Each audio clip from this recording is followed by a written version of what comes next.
YouTube, Alan back with another video, and compared to some of the really long ones I've been doing recently, this should be a bit of a more straightforward and short package and pickups video.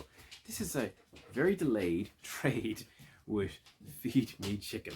Another YouTube user, I think, yeah, my package arrived ages back. I'll put a link in the video to the description to his equivalent video. And what is it, 2 months later or something? Finally, here it is.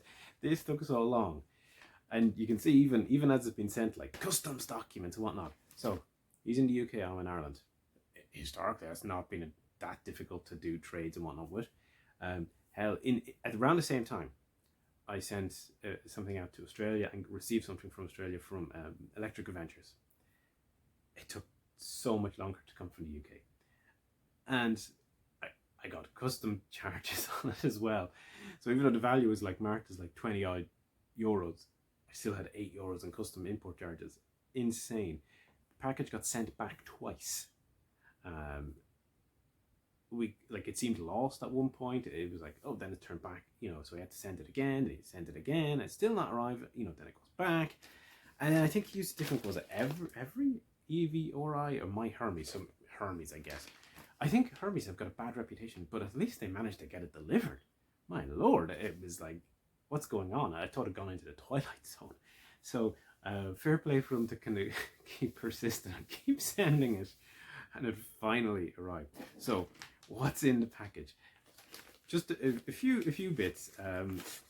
He put up kind of some photos and stuff and says, hey, are you interested in any of these? And I said, sure, because like for me, they were just spares. So I was happy to get anything that was, new into my collection. Anyway, first up, well, there is Space Invaders Anniversary. I assume there's no keyring. Yep. But since 1998, yeah, still going, still Space Invaders. So it has that retro vibe. That's actually why I was kind of getting on it. And also, they got a kind of a cool hologram look for the Space Invaders. Surprised I'd never even seen it before, to be honest with you. But then again, the PlayStation 2 with so many games, it's just easy for them to supply. Sticking on the PlayStation games and stuff that I've never heard of was Quantum Theory on the PlayStation 3. The PlayStation 3 is a system that just seems to have these random games I've never heard of at all. Like, I've heard of Space Invaders. I'm not shocked they had an anniversary collection. Quantum Theory, no idea. Whoops. This fell out there. So, all complete, like the last one, in good condition. Blast and Brawl, then bring that tower down. Yeah, I assume it's some sort of action adventure game. But I was kind of curious because it was by Tecmo, and I was like, wow, I've never heard of this. Koei Tecmo. So it sits that kind of PlayStation 3 era, dark graphics, moody, oh, it's HD. So very, very off that time frame. Now, only a couple more. As I said, this one will be a nice short one. Come out. So this one is a Wii series that was very, very popular, and it's Rayman Raving Rabbids 2. Mini game stuff and whatnot.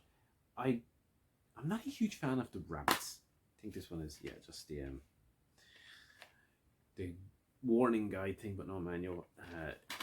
The Wii obviously was home to lots and lots of party games, and the Rabbit series was one of the kind of more prominent third-party ones. But I call it the Rabbit series because like Rayman is just like bolted on to them, especially post the first one, and they eventually just decided, yeah, I mean, forget it, it's the Rabbits. Like even now when they're doing Mario crossed over, it's not with Rayman.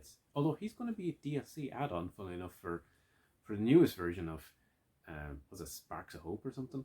So yeah, maybe there's a little bit more Rayman connection. Anyway, it's just kind of like one of those fun mini game ones.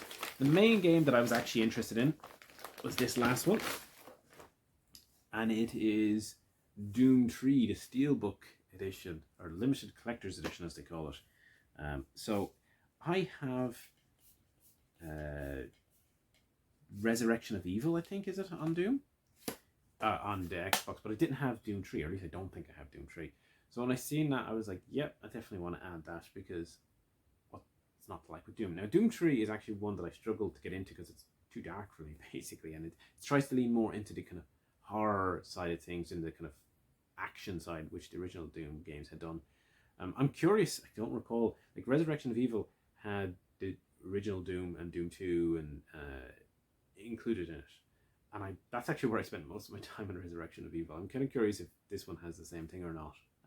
So yeah, when I seen the Steelbook one, I was like, yeah, I'll add that to the collection. Just a few, bits. As I said, nothing, whoa, nothing like a Holy Grail, but a nice few bits to add to the collection. And just thank you again for kind of continuing to push to get that sent out, given the back and forth nature. Wow. It was such an adventure that is. I think the adventures in the games themselves are probably going to be lesser adventures than the adventure in trying to get the package sent. So anyway, there we go. There's those few games. Hope you enjoyed. We'll see you again soon.